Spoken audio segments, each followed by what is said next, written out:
The second iteration of Clash of Steel is already here, and with that, we have all kinds of new opportunities. A lot of people have already posted unboxing videos, so I'm not going to do that. I'm essentially going to add to my deep dive and talk about the evolving meta of the Clash of Steel game. And one of the reasons I'm doing that is because I also had some predictions in my old video that turned out false, and so I'm going to be covering those in this video. First thing though, public service announcement. This is Soviet Forces for War of Unification. But we have a T-44 recon unit listed at 8 or 6 points. Funny, right? What makes it even funnier is we have a T-3485 recon unit listed at 8 or 10 points. Those points are backwards. If you look at the original book, 8 or 6 points is for T-3485s. These points are for T-44 recon. And T-44 recon are only available in War of Unification lists, not Operation Unthinkable. When you look at the force diagram, it tells you what other forces, but then again, it's only the core unit. So if there's a support unit in there, it goes away. This one has T-3485 scout companies. The War of Unification has only T-44. So which scout company you get is based on which list you're running. Despite that little faux pas of organization there, there's lots of fun stuff to talk about. I might as well talk about the huge elephant or elephants in the room first. Let's talk about the mega tanks in this game. So previously we had the Mouse. Of course, everybody knows the Mouse. We have the Tortoise and the much more conservative T-28 and its amazing speed. These were the super tanks we got in the Operation Unthinkable set. The new set does not give everyone a super tank fairly. Americans get no super tank. The British get a second one, the Mouse get 2 technically, and the Russians finally get a super tank. The British have the Conqueror, and I will call it a super tank because this thing does some amazing stuff. Cover that in a second. We have the E-100 with 2 different variants.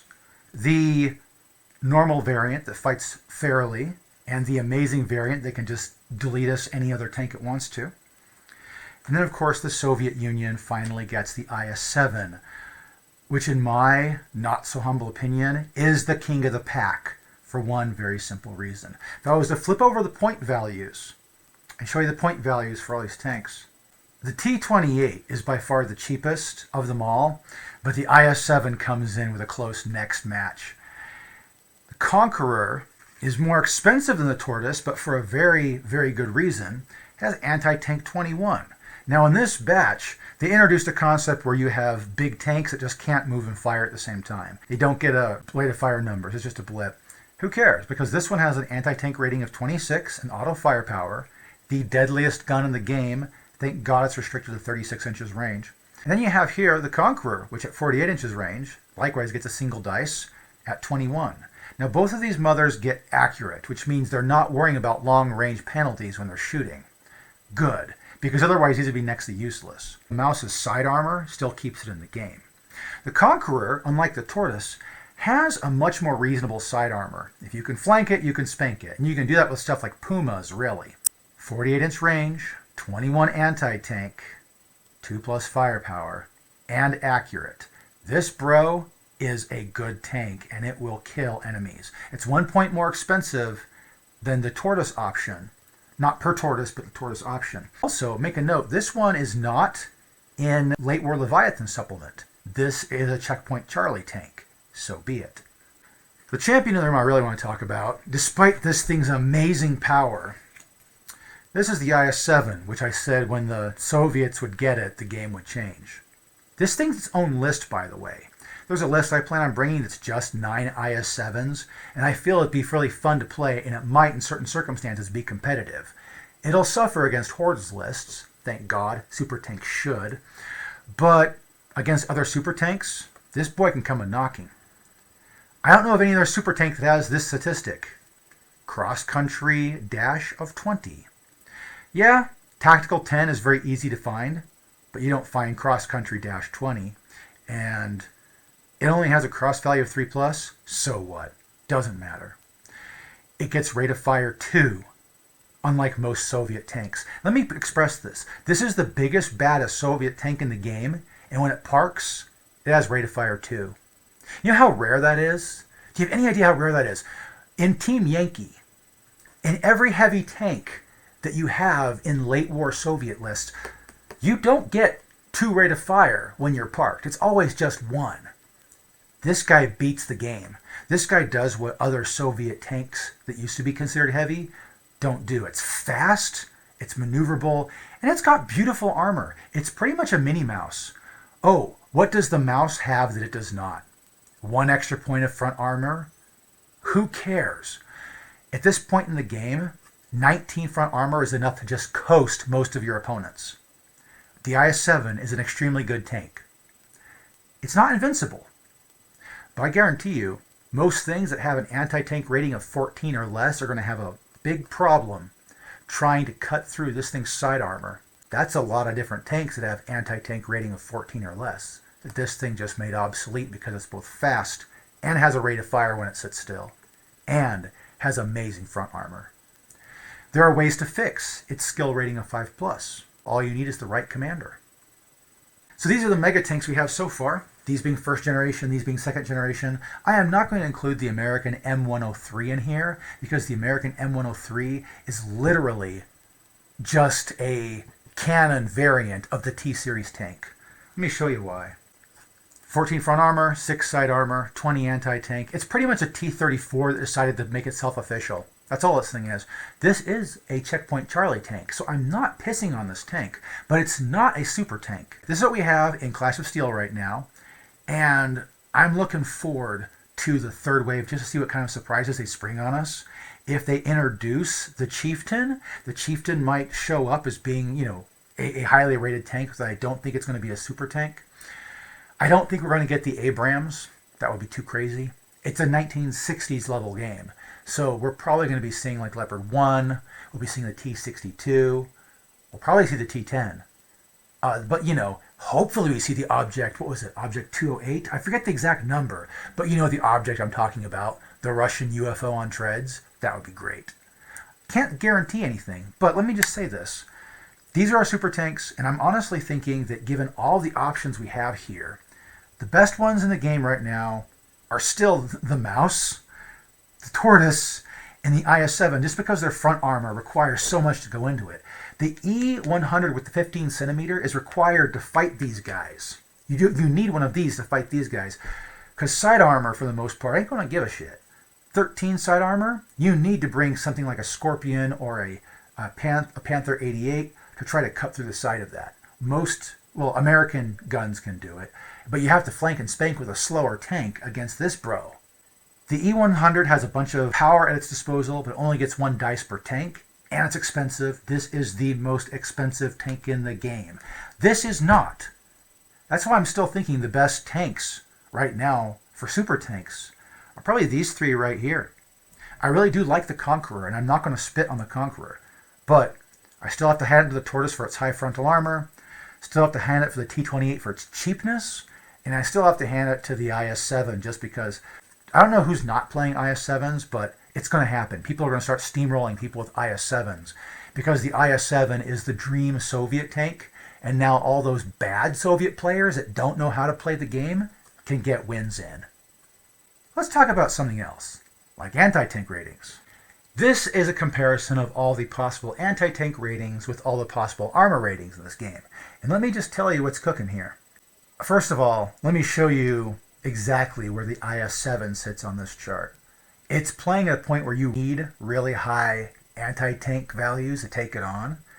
And when you look at these anti-tank values will not have an easy time penetrating the IS-7. So the IS-7 is safe from a lot of different opponents out there in the field, and it's way faster than the Mouse. When I look at this, these red numbers represent a tank that has a worse than 50-50 chance of deflecting incoming rounds. Look at some of these armor ratings.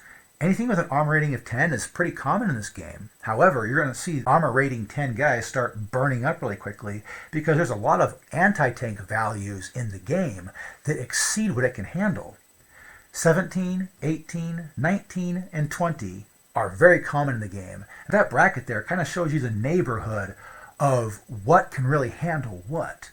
If you don't have an armor rating of 13 or more in this game, with with people having the option to bring really hard hitting stuff, you're going to find yourself burning tanks more often than not. So it's going to become about running out and not getting hit, praying you can grab the objectives before the other guys blast you off of them. This is going to be the ballpark of where to play. So most American armor sitting at 14 is going to start having a rougher time. Those T-28s are going to come in really handy. It's going to evolve past the World War II adaptation era really quickly. Let's go back to the cards. So we got a few new cards. There are a few older ones here, but let me just make sure to sort these out. So as far as new cards, we got M103 and M48 Patton. These are Checkpoint Charlie tanks. That's why I'm going to put them way up here. And we got the T-34, which is an experiment, and the Easy 8 in recon mode. That is a smart idea. It doesn't do much, but putting an anti-tank 13 on your recon vehicle just made it a little bit better. Conqueror. Now they had the Tortoise, but the Tortoise isn't new.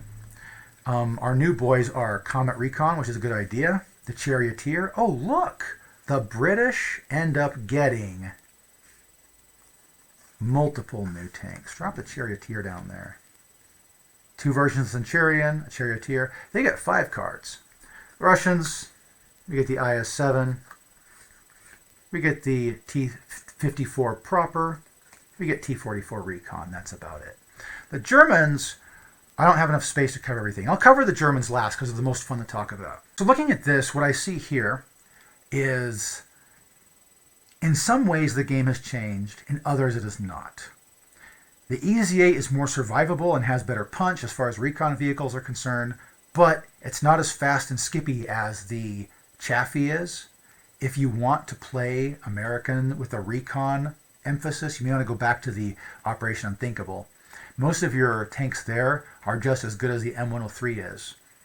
And honestly speaking, that's not bad. The T-34 would make a great support option for that list too, because it's not one of the core options, but if you want to have anti-tank 20 for some reason on the same chassis, you can do that. It's not considered accurate, but then again, you're just kind of dealing with the punches there. The Patton is a very average tank. For its cost, it's good, but it's got 13 armor. 8 side armor is pretty average. Anti-tank 16 is below the mega curve for this game. 17 is where your power curve starts for anti-tank. And this guy doesn't have it by 1 point. He's going to be really good at killing a lot of the other vehicles in the game. They're smaller. When it comes to fighting mouses, at least he can flank and spank them. He can try to fight an IS-7 from the side. He's just as fast as an IS-7. And that's a little bit of a problem when the IS-7 has better armor and has a higher punching gun. Pattons are nice, and I like them. They're a good tank. But in this game, they're going to end up being the average American tank, and they're going to replace things like your Pershings. Conqueror and friends, we got 2 more versions of the Centurion, which have 13 front armor, so they actually are fine replacements for the previous Centurions, since the previous Centurion's 10 armor isn't going to cut it in the present meta. These guys will. The Comet is a nice replacement for recon simply because they had Comets in the starter set. The Cromwell is faster and in all essence a better recon vehicle, but the Comet's a nice replacement by comparison. Gotta love that anti-tank 21, but they've got a rate of fire of 1. If you got a commander as a Conqueror and you have a Conqueror unit, stick that commander next to a Conqueror unit and give him the one that gives you rate of fire +1 when sitting still and allows you to reroll your misses when you're sitting still. He can only fire when he's sitting still. It comes naturally. Last but not least is this gem, the Charioteer. By the way, this can be a Team Yankee vehicle. If you know what I know, you know. But the Charioteer, as unimpressive as it looks with its low armor values, it's got amazing speed. It's got good anti-tank, great range. The only problem is considered slow firing. It's overworked in the late war Leviathans as opposed to slow firing. The Charioteer is a good addition, but if you need a really quick, fast flank and spanker, this guy is supreme at it. This is going to be your weapon against the IS-7, believe it or not. If you're British, take these guys if you know the enemy's taking IS-7s. You'll figure out soon enough. Russians, they're not going to get the IS-7 during Checkpoint Charlie. It's not a Checkpoint Charlie tank. This is a Checkpoint Charlie tank. The T-54 proper has 13 front armor, has 17 anti-tank. It's a good tank. Its speed ratings are nice. It's got shitty cross value for some reason. But all in all, it's a good tank. The IS-3 is still pretty good. And I do believe the IS-3 is a little bit cheaper. Yes, the IS-3 is cheaper, but doesn't punch as hard. And it's only a little bit more survivable. Honestly, this is a good boy. I've already bragged about the IS-7. I'm not going to continue to brag about it, but here we go. They have a super tank finally. If you're complaining about Soviets being weak, just play IS-7s in your list. Have a nice day. The T-44 makes a nice recon vehicle. It's the most survivable recon vehicle I've seen so far, and I'm saying that including its side armor and its speed values. It's a good replacement for the T-34, but I actually do prefer the cheapness of the T-34. I'm really sad that you can't take T-34 recon with IS-7s. That would be beautiful in a way that I just can't express. Those are the new cards, and what I'm thinking as far as how things are going to play out is we're going to see a lot more Pattons, Centurions, T-54s. The stuff you would see... Oh, now I think about it. These are Checkpoint Charlie tanks, too. The stuff you would see in Checkpoint Charlie is the stuff that's probably going to be more prevalent in this game. Although, not quite so. I do think the American T-28 can still hack it, and a lot of Soviet players are pretty much still going to rely upon their IS-3s and their ISU-130s just because they're cheaper and more plentiful than the amazingly expensive IS-7. I'll say this, though. The IS-7 is the second cheapest of all of the super tanks out there. The American Doom Turtle still beats it. But this one, its cheapness, is something you can get around. Now let's talk about the Germans, because the Germans are really in their own category of comedy. There is a Panther tank, a vaunted heavy tank from World War II that is known for its fearsomeness in combat. It is now relegated to the duty of being a recon tank, and its price is about the same. So for new cards, we get the Panther, we get the Scorpion, and we get the E-100 in all its glory. I will say this, compared to the mouse's side armor makes it more invincible and more of a hard nut to crack. These guys have just a little bit less front armor, but if you ask me, these are better tanks for various different reasons. I could have guessed on that. The Panther 88 now takes some more prevalence in the new list, and if you don't care about the Panther 88, you can bring the much upgraded Scorpion, which has better anti-tank and is cheaper by a decent amount. The Scorpion is going to be your standard run and gun tank if you want to do some flank and spank. A Scorpion makes a very good companion to the E-100, and I can't say that well enough. These 4 new cards can make a list by themselves. These guys playing recon, these guys playing run and gun, which is what they're designed to do, and I would take a Commander E-100 and 1 unit of E-100s, probably being very careful at what I take, too. The standard E-100 has an accurate rate of fire 2 when sitting still. That gets really... If you can find a way to give that guy rerolls or extra rate of fire, please do, because you'll need it. At 40 inches range with an anti-tank rating of 18, it's a good gun. It's not going to end the world, but it's a good gun. This gun is going to end the world. You only get 1 dice unless you play dirty games, because you'll be able to re-roll that or increase its rate of fire. We did not see Anti-Tank 26 or anything like it until the A-10 Warthog came along with Maverick missiles. Yeah, I mean it. Auto firepower? That's better than a Maverick missile, dude. This is a very, very, very, very good gun. Too bad it's rate of fire 1. That's the only balancing factor on this tank. If that thing had its rate of fire increased, or you got rerolls, or both, yeah, you can whoop some ass with that tank. The E-100 is easily the most expensive tank in the game. It is pretty much 1/5 of your standard list. This guy is only 5 points cheaper. And I say only 5 points cheaper because for 5 points you can get a lot of really amazing tanks. I mean, look at some of these units. When you pay 15 points for a unit, those are some real tanks you're paying for. And that's just a discount you're getting between these two. This guy suffers from having the same gun that the mouse does. It's just more accurate because the optics are better. This thing is more expensive than the mouse, but it's worth it because it's a more maneuverable platform. It's accurate. This is what people are going to bring, though, just because it's broken. 26 anti-tank, that's like bringing A-10 Warthogs.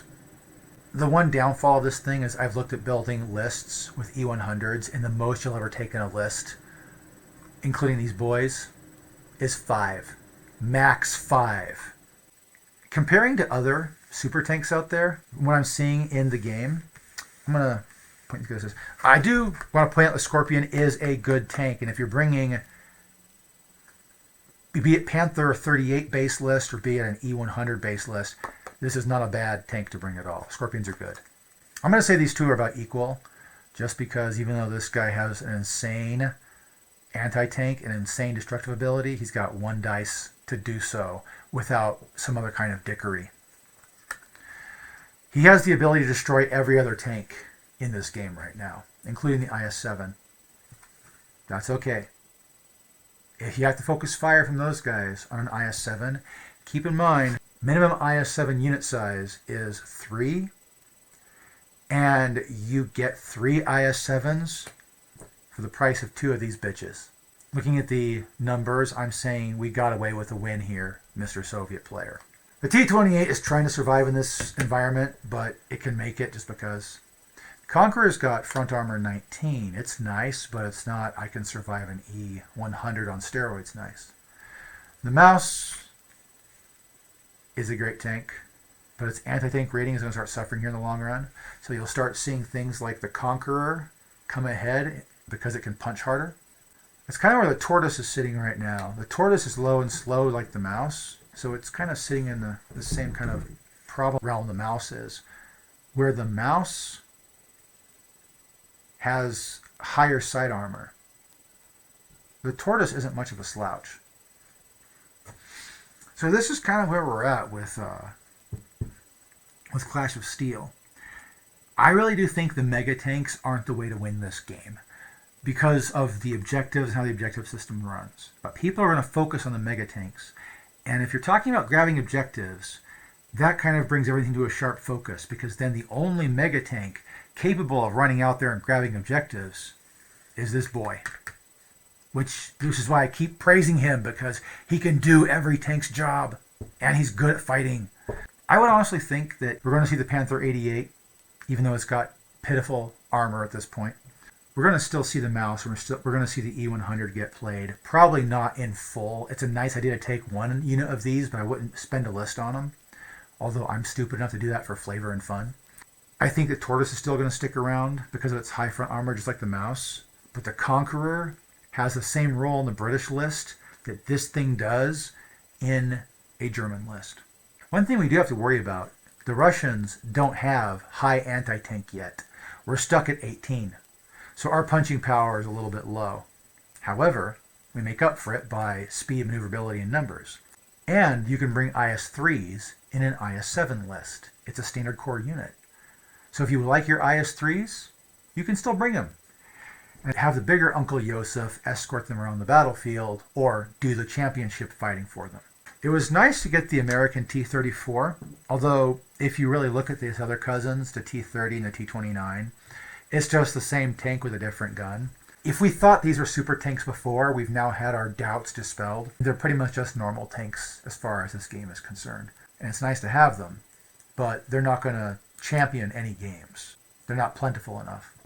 And then you have stuff like the T-54-3 and also our new Centurions.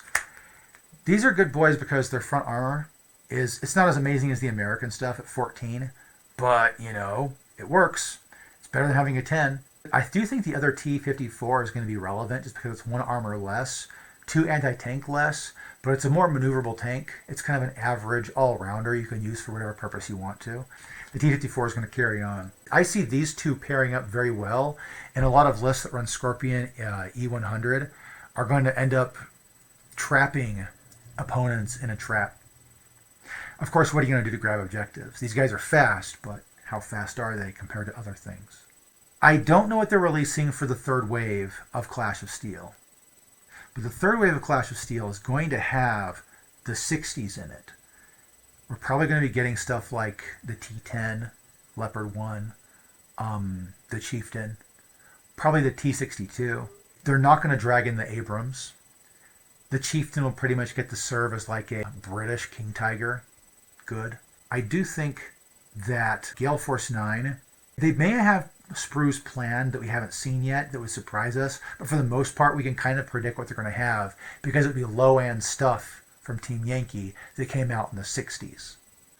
This is my video on just the new Clash of Steel and the meta. If you want to go look back at the chart for the anti-tank and armor, I'll have the link for its time frame down below. But anyway, go ahead and continue looking into making lists and playing the game. By all means, get out there and play this because playing a game is much better than talking about it. Thank you for watching my video, and may the dice be ever in your favor.